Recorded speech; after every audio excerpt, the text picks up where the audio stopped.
अस्सलामु अलैकुम व्यूअर्स, मैं हूं आपकी मेंटोर उम्मे उमैमा रुमान। आज का जो टॉपिक है उसमें हम डिस्कस करेंगे वेरिएबल्स कि वेरिएबल्स क्या होती हैं और वेरिएबल्स की जो टाइप्स हैं वो क्या होती हैं। ठीक है, सबसे पहले हम ये देख लेते हैं कि असल में वेरिएबल क्या होती है। वेरिएबल्स जो होती हैं वो कंडीशंस होती हैं, करैक्टरिस्टिक्स होती हैं जिनको एक रिसर्चर या तो मैनिपुलेट करता है या फिर कंट्रोल करता है या फिर उनके रिजल्ट्स को ऑब्जर्व करता है। ठीक है, क्या रिसर्च क्या का डाटा जो है वो कलेक्ट करता है और फिर फाइनल कंक्लूजन तक पहुंचता है। ठीक है, अब वेरिएबल्स का सबसे जो ज़्यादा रोल है ना वो को रिलेशनल रिसर्च में होता है। ठीक है, उसके बाद जो एक्सपेरिमेंटल रिसर्च है इसमें इसका बहुत बड़ा रोल है वेरिएबल्स का। तो वेरिएबल्स तो हमने डिस्कस कर ली कि वेरिएबल्स क्या होती हैं। वेरिएबल्स ये होती हैं कि जिनको रिसर्चर मैनिपुलेट करता है। ठीक हो गया, मैनिपुलेट करने के अलावा जो है इन कंट्रोल करता है, इनको ऑब्जर्व करता है और फिर फाइनल कंक्लूजन तक पहुंचता है। ठीक हो गया, इसकी डेफिनेशन तो आपको डिफरेंट बुक्स में मिल जाएंगी या आपने पहले से अगर लर्न की हुई है तो दैट्स वेल एंड गुड। अब हम देख लेते हैं कि वेरिएबल्स की जो डिफरेंट टाइप्स हैं वो कौन सी हैं। जो मोस्ट इंपॉर्टेंट दो टाइप्स हैं ना जिनका ज़्यादा एक रिसर्चर जो है ना जिन पे ज़्यादा वर्क करता है वो होती है डिपेंडेंट और इंडिपेंडेंट वेरिएबल।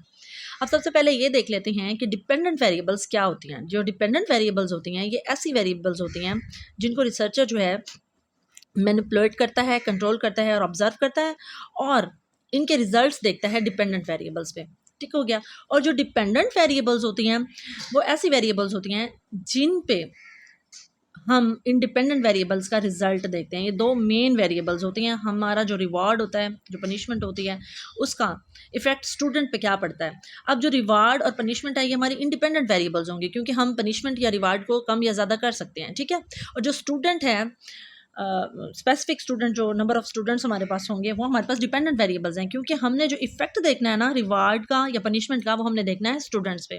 एक तो ये एग्जांपल हो गई, एक मैं और डेली लाइफ एग्जांपल देती हूँ फीमेल्स को कि फॉर एग्जांपल आपके घर में आटा जो है ना वो ख़त्म हो गया, आपके पास इतना ही आटा है जितना आपने तसले में निकाल लिया है और आपने उसकी रोटियाँ बनानी है। ठीक हो गया, अब रोटियाँ अगर आपने बनानी है ना उसकी, तो आप आटे को तो कम ज़्यादा नहीं कर सकती क्योंकि आपके पास तो आटा इस वक्त ख़त्म हो गया ना। जितना आटा है यही आपके पास है, आपने इसी पे ही वर्क करना है जो भी करना है। तो अब जिस पानी से आप आटा गूंद रही है ना वो आपकी इंडिपेंडेंट वेरिएबल बन जाएगी क्योंकि पानी जो है वो तो वाफिज मिकदार में घर में मौजूद होता है ना, उसको आप कम या ज़्यादा कर सकते हैं। ठीक है, अगर आप पानी की मिकदार बढ़ा देंगे तो आपकी डिपेंडेंट वेरिएबल यानी आपका जो आटा है वो पतला हो जाएगा, और अगर आप उसकी मिकदार पानी की जो कि आपकी इंडिपेंडेंट वेरिएबल है मुनासिब रखते हैं तो इट मीन्स आपका आटा बिल्कुल सही बनेगा और रोटियाँ ठीक बनेंगी, मतलब आपको तंगी नहीं होगी। अब ये दो एग्जांपल्स डेली लाइफ मैंने आपको दे दी हैं डिपेंडेंट एंड इंडिपेंडेंट वेरिएबल की। अब हम देख लेते हैं व्हाट इज़ एक्सट्रेनियस वेरिएबल। जो एक्सट्रेनियस वेरिएबल होती है ना, इसको ना तो रिसर्चर मैनिपुलेट कर सकता है और ना ही कंट्रोल कर सकता है, लेकिन फिर भी इसका जो रिजल्ट है ना वो हम डिपेंडेंट वेरिएबल पे ज़रूर फाइंड आउट करते हैं। मतलब इनका रिजल्ट ऑटोमेटिकली जो है ना नेचुरल वे में पड़ता है डिपेंडेंट वेरिएबल पे। जैसे फॉर एग्जांपल आप स्टोर करना चाहती हैं डबल रोटी को, ठीक है, और किसी मतलब फ्रिज के बगैर आप स्टोर करना चाहती हैं उसको, और वो जगह जो है ना वहाँ नमी बहुत ज़्यादा है। ठीक है, तो अब क्या होगा, आप जितना मर्जी प्रिकॉशंस को फॉलो कर लें, लेकिन होगा क्या, एंड में आपकी जो डबल रोटी है ना उसको फंगस ज़रूर लगनी है। ठीक है, फफूंदी ज़रूर लगनी है उसको। तो ये जो फफूंदी है ये क्यों लगी, ये जो नमी थी हवा में ये आपकी एक्सट्रेनियस वेरिएबल थी, उस नमी की वजह से जो है फंगस लग गया आपकी डबल रोटी को। ठीक है, अब रिसर्चर ना तो इस नमी को रोक सकता है ना कंट्रोल कर सकता है। अगर कंट्रोल करने की कोशिश भी करे तो फुली तो इस पे नहीं ना मतलब ओवरकम कर सकता है एक रिसर्चर। तो ये हमारे पास एक्सट्रेनियस वेरिएबल की एक डेली लाइफ एग्जांपल हो गई। अच्छा, इनकी डेफिनेशंस ना मैं आपके साथ इसलिए नहीं शेयर कर रही क्योंकि अब डिफरेंट बुक्स में डिफरेंट डेफिनेशंस आपको मिल जाएंगी, आप सर्च करेंगे आपको डेफिनेशंस मिल जाएंगी। अगर डेफिनेशंस की तरफ हम चले गए तो फिर वीडियो और ज़्यादा लंबी हो जानी है। मेन मकसद जो मेरा है ना वो कंसेप्ट क्लियर करवाना है। अच्छा, अब देख लेते हैं एक्सपेरिमेंटल वेरिएबल्स क्या होती हैं। जो एक्सपेरिमेंटल वेरिएबल्स होती हैं ना ये असल में वो ऐसा काज होती हैं जो कि अनवांटेड डिफरेंसेस क्रिएट कर देती हैं किसी भी ग्रुप के दरमियान। अब मैं इसकी ना आपको एग्जांपल देती हूँ, डेली लाइफ एग्जांपल। जैसे फॉर एग्जांपल अब हम एसएनसी की बात करें, एसएनसी का जो सिलेबस है इसमें क्या कहा गया है सिंगल नेशनल करिकुलम में, या जिसको अब पाकिस्तान नेशनल करिकुलम भी कहा जाता है, इसमें ये क्या कहा गया, उन्होंने कहा कि इक्वलिटी होगी।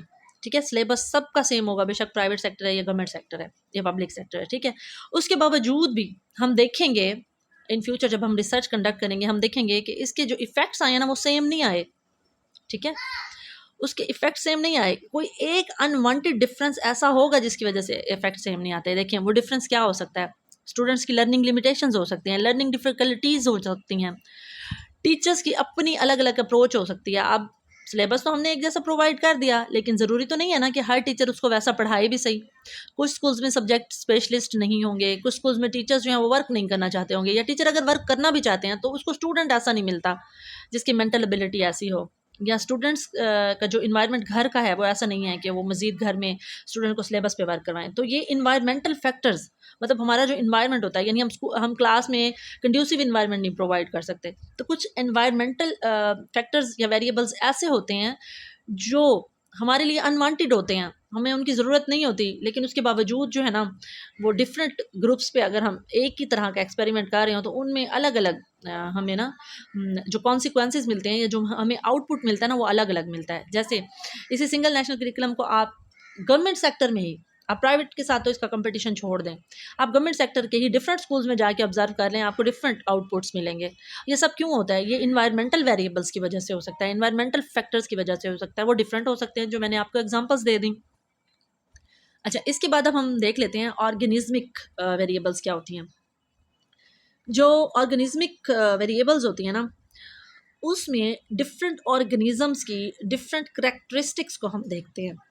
जैसे सेक्स हो गया, एज हो गया, जेंडर हो गई, फीमेल मेल, इस तरह हो गया, ग्रुपिंग नहीं होगी इसमें, ठीक है।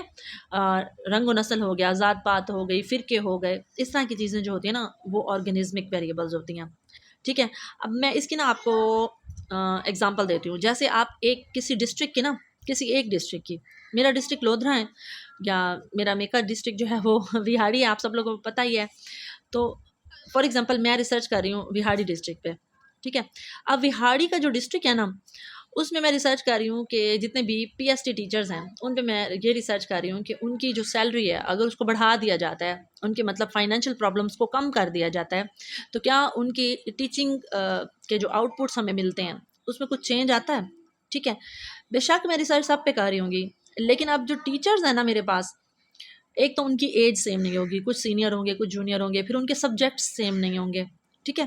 फिर उनके स्कूल से उनका जो डिफरेंस है, उनके स्टेशन से उनका डिफरेंस वो सेम नहीं होगा। उसके अलावा उनकी अपनी कॉग्निटिव एबिलिटीज़ सेम नहीं होंगी। उसके अलावा उनके टीचिंग मेथड्स सेम नहीं होंगे। उसके अलावा कुछ ट्रेंड टीचर्स होंगे, कुछ एक्सपीरियंस होंगे, कुछ अनएक्सपीरियंस्ड होंगे। तो मतलब इन चीज़ों का जो डिफरेंस है ना, मतलब ज़ात पात का फ़र्क जिस तरह से आ जाता है, इस तरह का जो डिफरेंस होता है ना वो ऑर्गेनिज्मिक वेरिएबल्स में आ जाता है, ठीक है।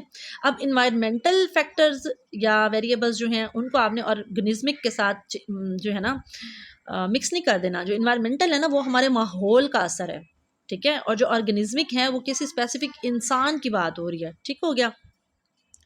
इसके बाद हम देखते हैं कि व्हाट आर इंटरवीनिंग वेरिएबल्स। ये बड़ी इंपॉर्टेंट है, इनको आपने ज़रूर याद रखना है। जो इंटरवीनिंग वेरिएबल्स होती हैं ना, वो इंडिपेंडेंट और डिपेंडेंट वेरिएबल्स के दरमियान में कोई रिलेशन कायम करती हैं या फ़र्क बताती हैं हमें, ठीक है। जैसे फॉर एग्ज़ाम्पल एंग्जाइटी हो गई, या फिर फटीग हो गई, मतलब थकन हो गई, परेशानी हो गई, कोई हमारी घरेलू परेशानी हो सकती है, जैसे मोटिवेशन हो गई, रीइंफोर्समेंट हो गई, ठीक है, पनिशमेंट हो गई, पनिशमेंट पॉजिटिव हो या नेगेटिव हो। उसके अलावा डिफरेंट ड्राइव्स हो गई, इंस्टिंक्ट्स हो गई हमारी, ये सारी चीज़ें जो है ना वो इंटरवीनिंग वेरिएबल्स होती हैं, ठीक हो गया।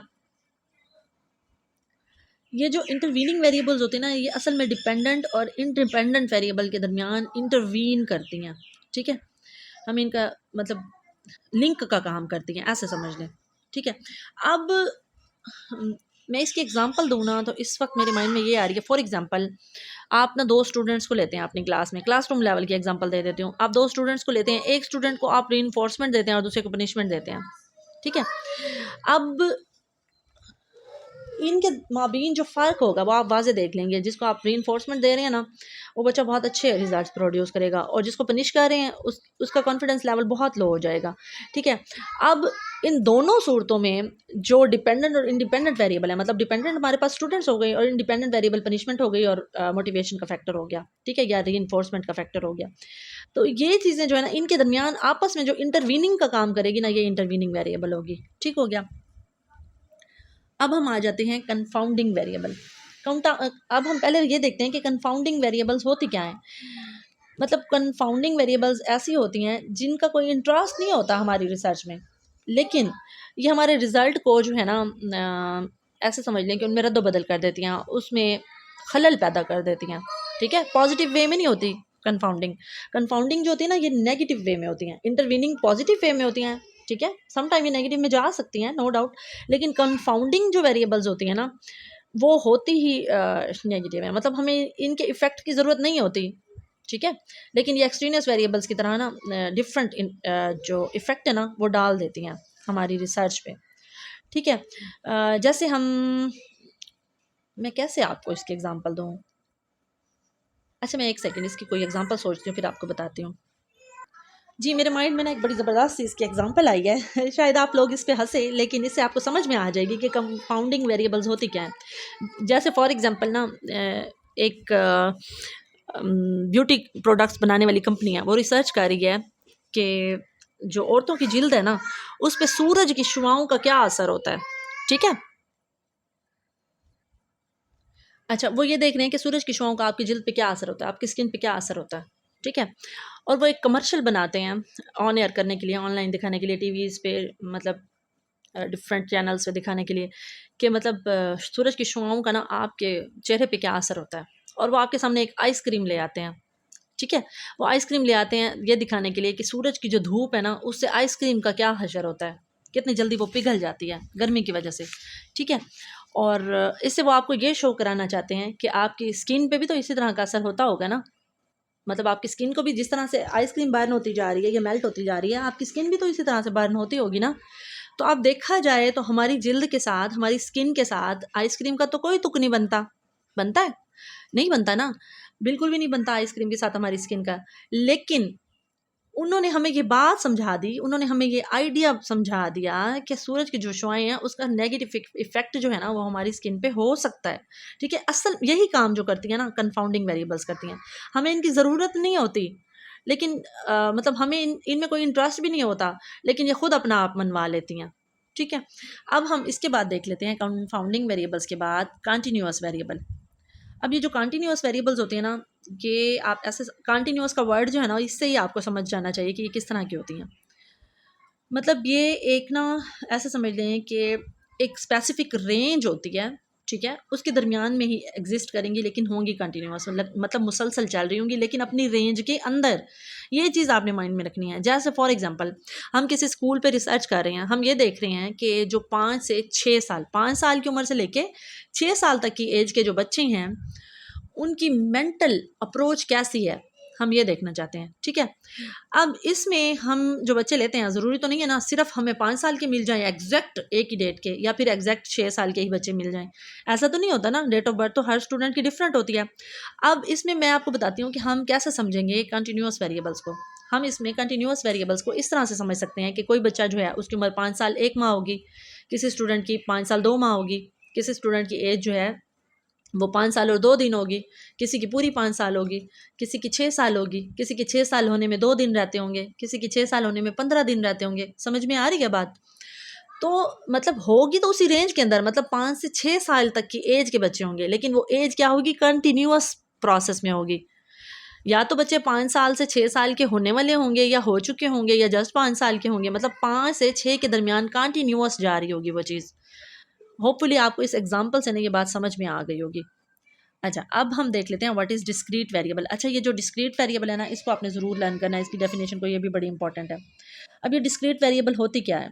डिस्क्रीट वेरिएबल वो वेरिएबल होती है जो हमें किसी स्पेसिफिक एग्जैक्ट वैल्यू के बारे में बताती है, ठीक है? जिसकी वजह से हम डिफरेंट चीज़ों को अलग कर सकते हैं, उसकी ख़ास खसूसियत की वजह से, ठीक है? मतलब हम उसकी ख़ास खसूसियत की वजह से ना उसको अलग कर लेते हैं किसी चीज़ से। जैसे फॉर एग्जांपल हम कहते हैं कि ये मेल है, ये फीमेल है, हमें वहाँ से पता चल जाता है ये मर्द है, ये औरत है, ये गर्ल्स हैं, ये बॉयज़ हैं, ठीक है? ये बर्ड्स हैं, ये एनिमल्स हैं, ठीक है? ये बच्चा है, ये जवान है, ये बूढ़ा है।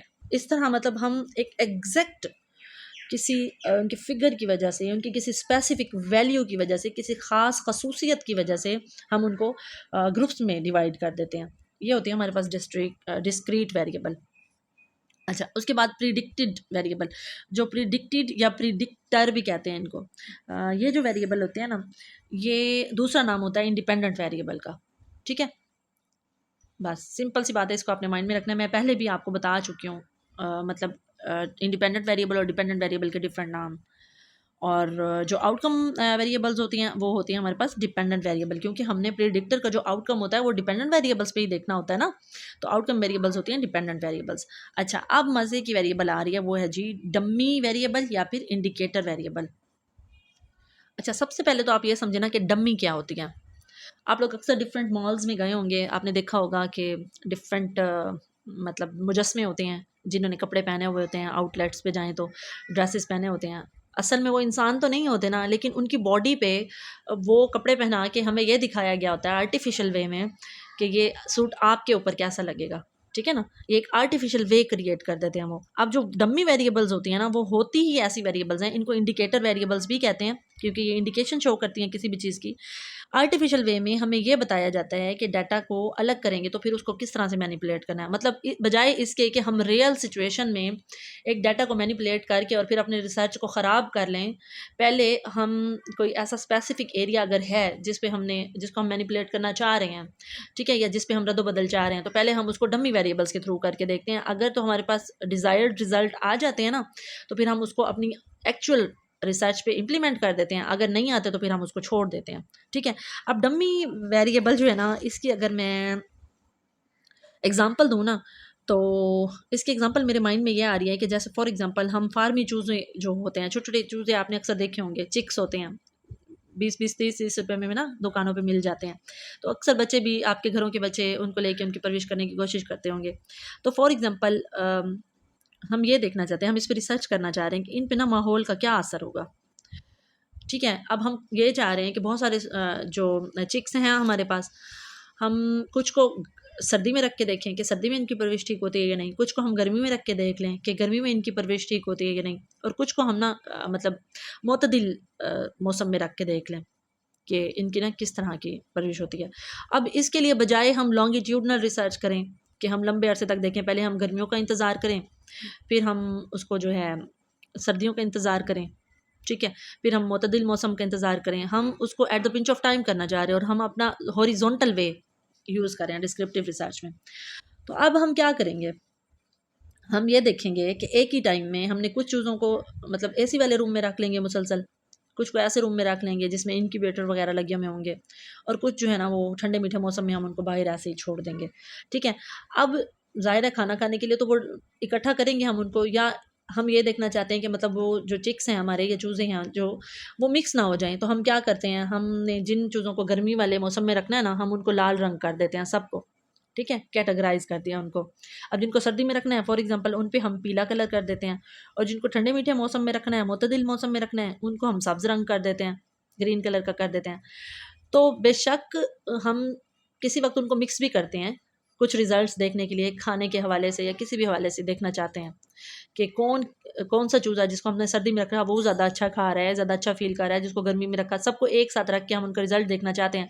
तो अब हमें कैसे पता चलेगा कि मतलब कौन से चूज़े ऐसे थे जिनको हमने सर्दी में रखा, जिनको गर्मी में रखा, जिनको मुतदिल रखा। तो हमारे लिए ये ईज़ी हो गया ना कि हमने उनको डिफरेंट कलर्स कर दिए। फिर हम रेड चूज़े को देखेंगे ना, हमें फ़ौरन पता चल जाएगा ये वो वाले चूज़े हैं जिनको हमने गर्मी में रखा था। ग्रीन को देखेंगे तो हमें फ़ौरन पता चल जाएगा कि ये वो वाले चूज़े हैं जिनको हमने मुतदिल मौसम में रखा था। और येलो चूज़े को हम अगर देखेंगे तो हम ये देखेंगे कि हम ये वो वाले चूज़े हैं जिनको हमने सर्दी में रखा था। तो बेशक वो एक साथ भी अब खड़े हुए हैं, खाना खा रहे हैं, पानी पी रहे हैं, हम उनको देखना चाह रहे हैं, उनके रिज़ल्ट्स नोट आउट करना चाह रहे हैं, तो हम ईज़िली देख सकते हैं इसको। तो वो चूज़े जो है एज़ अ डम्मी परफ़ॉर्म कर रहे हैं, ठीक है? क्योंकि हम उन पे रिसर्च कर रहे हैं, तो वो एज़ अ डमी परफ़ॉर्म कर रहे हैं, वो इंडिकेशन कर रहे हैं अपने ग्रुप्स की। रेड कलर इंडिकेट कर रहा है कि मैं गर्मी वाला चूज़ा हूँ, येलो कलर इंडिकेट कर रहा है कि जी मैं सर्दी वाला चूज़ा हूँ, और जो ग्रीन वाला है वो इंडिकेट कर रहा है मैं मुतदिल मौसम वाला चूज़ा हूँ। तो हो गए ना ये चूज़े जो हैं वो डमी हैं, और इंडिकेटर हैं वो एक मौसम के लिए, तो इनको इंडिकेटर वेरिएबल भी कहते हैं। होपफुली ये एग्जांपल जो है ना, इसने आपको अच्छे से समझा दिया होगा कि डमी वेरिएबल्स और इंडिकेटेड वेरिएबल्स क्या होती हैं, ठीक है। ये एक ही वेरिएबल के दो डिफरेंट नाम हैं। अच्छा, उसके बाद हम देख लेते हैं व्हाट आर डाइकोटोमस वेरिएबल्स। जो डाइकोटोमस वेरिएबल्स होती है ना, डाई का मतलब क्या होता है, डी आई, डाई, डाई का मतलब होता है दो, ठीक है। अच्छा, अब डाइकोटोमस वेरिएबल्स वही वेरिएबल्स होते हैं जिनको हम दो कैटेगरीज में डिवाइड कर सकते हैं, ठीक है। जैसे हम कहते हैं male female, girls boys, day night, ठीक है। इस तरह के जो वेरिएबल्स होते हैं जिनको हम सिर्फ 2 ग्रुप्स में कैटेगराइज कर सकते हैं, वो हमारे पास होते हैं डाइकोटोमस वेरिएबल्स। अच्छा, इससे पहले आपने डिस्क्रीट वेरिएबल्स पढ़ी थी, उसमें भी मैंने आपको एग्जांपल दी थी मेल और फीमेल की। अच्छा, उसमें और इसमें डिफरेंस क्या है? इसमें आपने ना इन दोनों को मिक्स नहीं करना। डाइकोटोमस में हम सिर्फ 2 ग्रुप्स कर सकते हैं, ठीक है, लेकिन डिस्क्रीट में ज़रूरी नहीं है कि हम सिर्फ 2 ग्रुप करें, ठीक है। 2 से ज़्यादा ग्रुप्स भी हो सकते हैं और हो सकता है कि हम ग्रुपिंग ना करें, ये भी हो सकता है। लेकिन डिस्क्रीट में ये होगा कि एक स्पेसिफिक वैल्यू ज़रूर होगी, कोई ऐसी खसूसियत होगी जिसकी वजह से हम उनको अलग कर देंगे। जैसे हम कहते हैं कि ये ठंडे मिजाज वाली चीज़ें हैं और ये गर्म मिजाज वाली चीज़ें हैं, ठीक है, तो हम ठंडे और गर्म मिजाज की चीज़ों को अलग अलग कर लेते हैं, ठीक है, उनकी खसूसियत की बिना पे कर रहे हैं। जब हम किसी चीज़ को उनकी किसी स्पेसिफिक वैल्यू की वजह से अलग करेंगे ना, तो वो डिस्क्रीट वेरिएबल होगी। लेकिन अगर हम 2 कैटेगरीज में डिवाइड कर देंगे ऐसे ही बगैर किसी वैल्यू के, या जैसे फॉर एग्जांपल मैं इसकी ना एक आपको डेली लाइफ एग्जांपल देती हूँ। जैसे फॉर एग्जांपल मैंने आपसे कहा था ना कि आप डिफरेंट स्कूल्स पे कर रहे हैं, वर्क कर रहे हैं, रिसर्च वर्क कर रहे हैं, तो आप प्राइमरी स्कूल्स को अलग कर देते हैं क्योंकि उनकी खसूसियत ही प्राइमरी स्कूल होना है। आप फिर मिडिल स्कूल्स को अलग कर देते हैं, आप सेकेंडरी को अलग कर देते हैं, हायर सेकेंडरी को अलग। तो ये आपकी डाइकोटोमस वेरिएबल्स हो जाएंगे, मतलब 2 अलग अलग ग्रुप्स में आप उनको ऐड डिवाइड कर दें अपने रिसर्च की जितनी वेरिएबल्स हैं उनको, ठीक है। अब होपफुली आपको समझ में आ गया कि डिस्क्रीट क्या होती हैं और डाइकोटोमस क्या होती हैं। अच्छा, अब इंडेक्स ऑफ वेरिएबल्स जो हैं वो क्या होते हैं?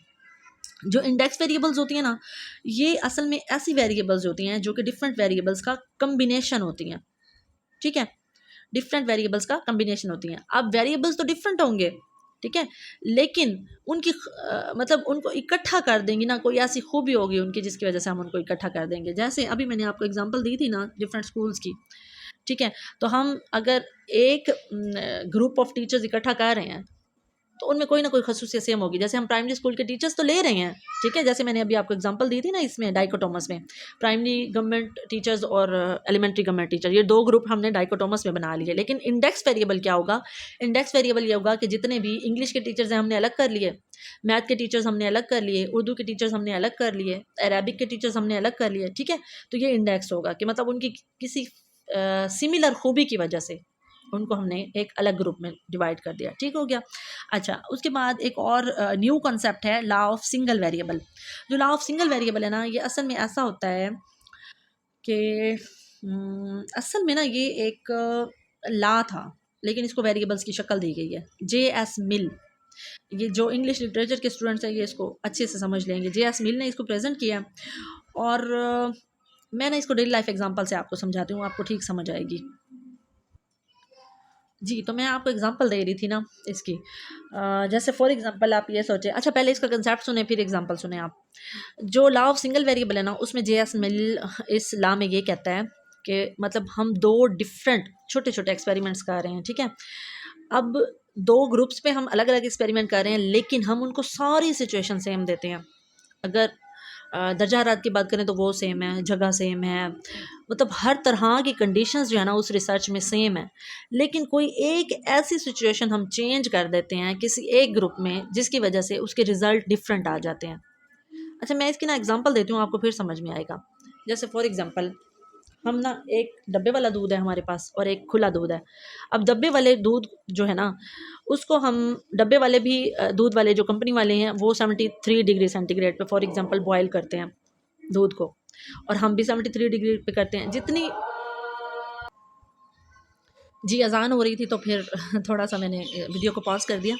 मैं आपको एग्जांपल दे रही थी कि फॉर एग्जांपल हम डब्बे वाले दूध को देखते हैं, घर का खुला दूध देखते हैं, ठीक है। हम 2 डब्बे मंगवा लेते हैं और उसी डब्बे वाले दूध को ना हम देखते हैं खुला, मतलब एक डब्बे वाले दूध को ना हम खुला छोड़ देते हैं 2-3 दिन के लिए, और फिर हम पूरी प्रिकॉशंस को फॉलो करने की कोशिश करते हैं जो डब्बे वाले दूध वाली कंपनी पैक करते वक्त फॉलो करती है, ठीक है।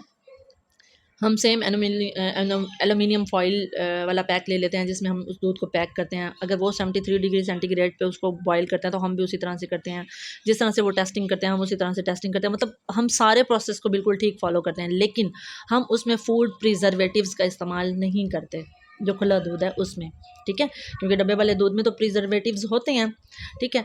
अब हम उसको एज इट इज़ पैक करते हैं जिस तरह डब्बे वाला दूध पैक है, ठीक है, और फिर हम उन दोनों डब्बों को ना एक जैसे माहौल में रख देते हैं, अब फ़र्क क्या है, जो खुला दूध था ना उसमें हमने प्रिजर्वेटिव्स यूज़ नहीं किए, लेकिन जो डब्बे वाला दूध था उसमें प्रिजर्वेटिव्स क्योंकि कंपनी में ने यूज़ किए हुए हैं। तो अब हम देखेंगे कि 5 दिन बाद, 4 दिन बाद या एक स्पेसिफिक पीरियड के बाद हम उनका रिज़ल्ट देखेंगे। तो एक वक्त ऐसा आएगा जिसमें हम ये देखेंगे कि डब्बे वाला दूध तो नहीं फटा क्योंकि उसमें प्रिजर्वेटिव्स थे जो जिन्होंने 6 महीने तक के लिए उसको प्रिजर्व कर दिया, लेकिन जो हमारा घर वाला दूध था ना वो फट गया। क्यों फट गया? क्योंकि हमने प्रिजर्वेटिव्स नहीं डाले हुए थे। अब ये जो लॉ ऑफ सिंगल वेरिएबल है ना वो यही कहता है, वो कहता है सब कुछ सेम हो दो डिफरेंट ग्रुप्स का एक ही रिसर्च में, लेकिन कोई सिर्फ एक ऐसा एलिमेंट हम चेंज कर दें, या तो हम नया एलिमेंट ऐड कर दें या फिर हम कोई एक एलिमेंट जो है ना उसको या चेंज कर दें या ख़त्म कर दें उसको उस रिसर्च में से, तो हमारे जो रिसर्च का आउटपुट है ना वो डिफरेंट ही आएगा फिर, क्योंकि हमने एक वेरिएबल को या एक सिचुएशन को या किसी एक एलिमेंट को चेंज कर दिया है। ठीक हो गया। अच्छा, साथ साथ ना मेरे माइंड में एक एग्जांपल आ गई है इंडेक्स वेरिएबल की, आप लोगों को समझाने के लिए। मैंने आपको बताया था ना मतलब इंडेक्स वेरिएबल के बारे में।